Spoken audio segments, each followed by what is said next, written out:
Bagaimana memahami sikap setuju Indonesia di resolusi PBB terkait invasi Rusia terhadap Ukraina? Kita ulas lebih dalam dengan narasumber yang sudah bergabung lewat sambungan Zoom dari luar studio. Ada Profesor Hikmahanto Juwana, Guru Besar Hukum Internasional Universitas Indonesia. Selamat sore, apa kabar Prof. Hikmah? Selamat sore, kabar sehat? Ya, terima kasih Prof. sudah bergabung. Prof, gini, apa kemudian yang bisa kita pahami soal sikap setuju Indonesia ini? Karena gini, sebagian pihak mengatakan jika sikap setuju ini terlalu prematur, terburu-buru. Anda mencatatnya seperti apa? Jadi kalau saya melihatnya bahwa ada keberpihakan Indonesia terhadap situasi di Ukraina ini. Keberpihakan itu adalah pada tentu Amerika Serikat yang menjadi sponsor utama dari resolusi ini. Karena Amerika Serikat memunculkan resolusi ini dengan mengatakan adanya agresi dari tentunya Rusia. Nah, Indonesia ikut dalam genderang ini. Seharusnya Indonesia mengambil posisi paling tidak abstain. Paling tidak abstain. Karena apa? Karena begini, menurut pasal 2 ayat 3 Piagam PBB, maka kalau ada negara yang memiliki perbedaan dengan negara lain atau sengketa, maka sengketa itu harus diselesaikan secara damai. Dan jangan sampai sengketa itu bisa membahayakan perdamaian dan keamanan internasional. Itu pasal 2 ayat 3 Piagam PBB. Nah, yang digunakan oleh Amerika Serikat itu adalah pasal 2 ayat 4 yang mengatakan bahwa kalau ada negara itu melakukan hubungan internasional dengan negara lain, maka mereka harus menahan diri untuk menggunakan kekuatan senjata, use of force. Nah, saya kurang setuju karena apa?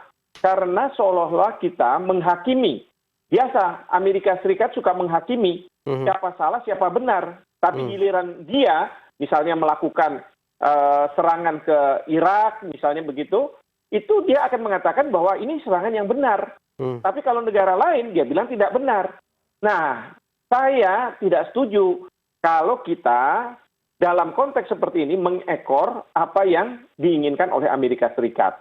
Nah, saya berharap tadinya Indonesia abstain sehingga kita bisa menjaga jarak yang sama antara Ukraina dan Rusia, sehingga kita mampu untuk berkontak dengan para pihak yang bersengketa, menyampaikan solusi-solusi yang mungkin bisa disepakati oleh mereka, sehingga apa? Sehingga yang namanya rakyat sipil itu terlindungi. Nah, kalau yang sekarang, ini kan sebenarnya resolusi Majelis Umum yang awalnya diajukan di Dewan Keamanan PBB. Nah, tetapi di Dewan Keamanan PBB kemudian diveto oleh Rusia. Nah, kalau kita lihat ketentuannya, ini kalau di Dewan Keamanan PBB, pertama adalah mengutuk, yang kedua memberi mandat kepada negara-negara untuk melakukan perbantuan terhadap Ukraina untuk melawan serangan dari Rusia. Ya. Nah, kalau di Majelis Umum kan nggak bisa, tadi sudah disampaikan, tidak mempunyai kekuatan hukum yang mengikat.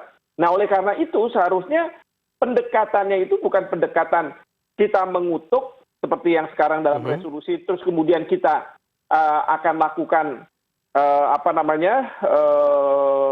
penguatan tentara Ukraina dengan tentara-tentara dari berbagai negara, karena nggak mungkin seperti itu. Yang seharusnya dilakukan adalah mendudukkan para pihak yang bertikai untuk duduk bersama dan kemudian menyelesaikan sengketa mereka tanpa menggunakan kekerasan. Seperti itu. Ya, gini Prof, karena dari berbagai pihak pun juga masih ada sikap pro kontra begitu. Dari aspek hukum internasional pun sebenarnya apa yang terjadi situasi hari ini pun juga masih menjadi perdebatan. Tapi kemudian objektif Indonesia justru mengambil sikap setuju. Apakah kemudian ini ada tekanan tertentu, Prof? Nah, saya tidak tahu apakah ada tekanan tertentu atau tidak. Tapi yang pasti, Wakil Menteri Luar Negeri Amerika Serikat sudah mengontak Menteri Luar Negeri kita dan mengucapkan terima kasih. Nah, artinya apa? Mungkin saja bahwa pihak Indonesia ditekan oleh pihak Amerika Serikat. Padahal kalau saya lihat dari tweetnya Bapak Presiden ketika Rusia mulai melancarkan operasi militer ini, Bapak Presiden mengatakan stop perang tanpa menyebut apakah itu Rusia atau Ukraina, siapa yang diserang dan siapa yang menyerang, bahkan tidak menyebut juga perang seperti apa. Apakah perang dalam rangka membela diri, pasal 51 Piagam PBB yang memang diperbolehkan, yang Rusia juga menggunakan pasal itu dalam rangka dia menyerang Ukraina karena dia merasa dirinya terancam kalau misalnya ada ekspansi dari NATO, atau perang yang memang perang agresi. Kalau perang agresi jelas menurut hukum internasional hari ini sudah tidak boleh lagi. Nah, jadi Bapak Presiden sudah mengatakan stop perang yang seharusnya menurut saya diterjemahkan oleh Kementerian Luar Negeri, yaitu tadi stop perang. Jadi saya tadinya mengatakan harusnya ada rancangan alternatif dari rancangan yang ada sekarang, yaitu yang mengatakan bahwa semua pihak yang bertikai melakukan gencatan senjata demi kemanusiaan. Karena kita tidak mau rakyat sipil menjadi korban dalam pertikaian ini.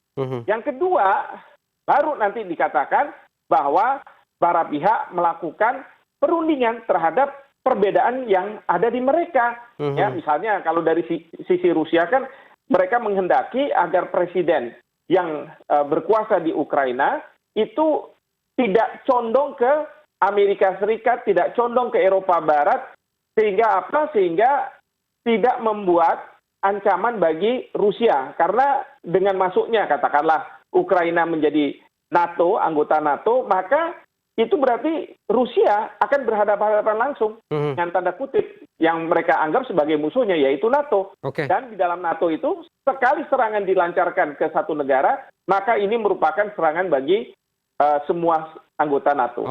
Prof, gini, diplomasi apa sih yang bisa dijalankan? Apakah kemudian bisa tidak teknisnya gini, misalnya Menteri Luar Negeri mendatangi kedua belah pihak, begitu kan, menyampaikan atau membuka jalan untuk upaya damai untuk kedua negara ini. Bisa tidak diplomasi seperti itu berlaku? Tentu bisa, dan ini kesempatan emas sebenarnya bagi Indonesia. Karena apa? Bapak Presiden saat sekarang ini sedang memegang presidensi G20.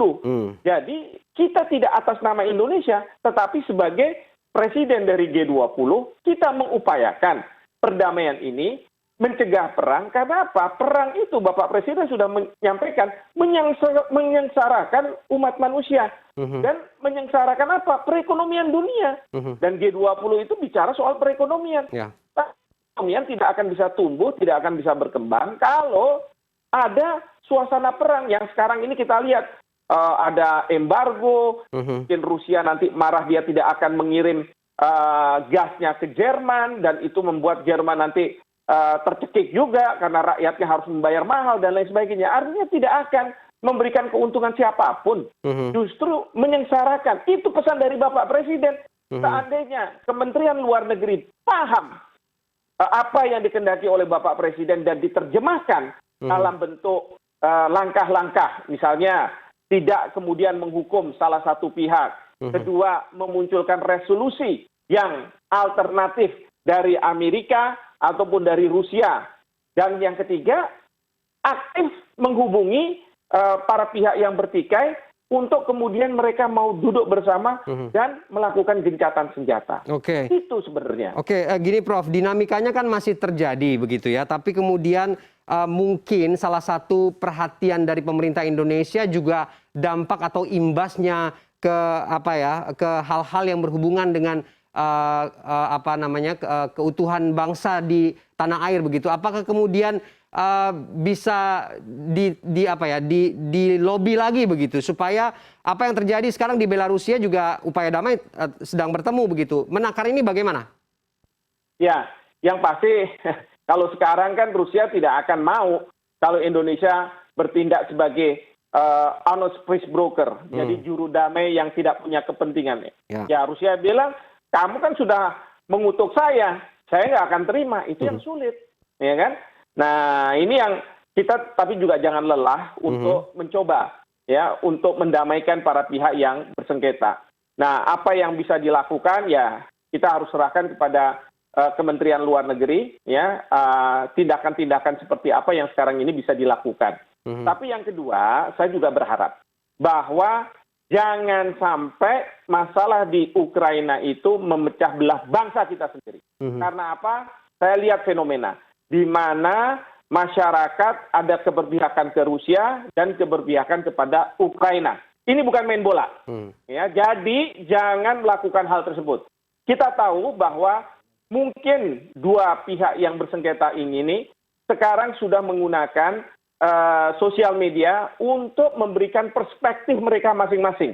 Jadi kalau misalnya dari Rusia memperlihatkan Presiden Putin yang sangat tegas, kemudian tentara-tentara Rusia yang sangat tegas, yang wanita cantik-cantik, sementara dari Ukraina yang dia jual adalah serangan-serangan itu membuat rakyat sengsara dan lain sebagainya, yang mungkin juga di antara dua itu ada yang hoax juga. Yang harus hati-hati. Saya minta rakyat kita jangan terprovokasi.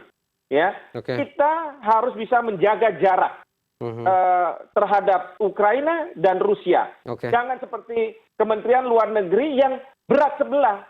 Itu yang saya sesalkan. Karena apa? Ini juga untuk keamanan dari warga negara kita, terutama yang di Rusia.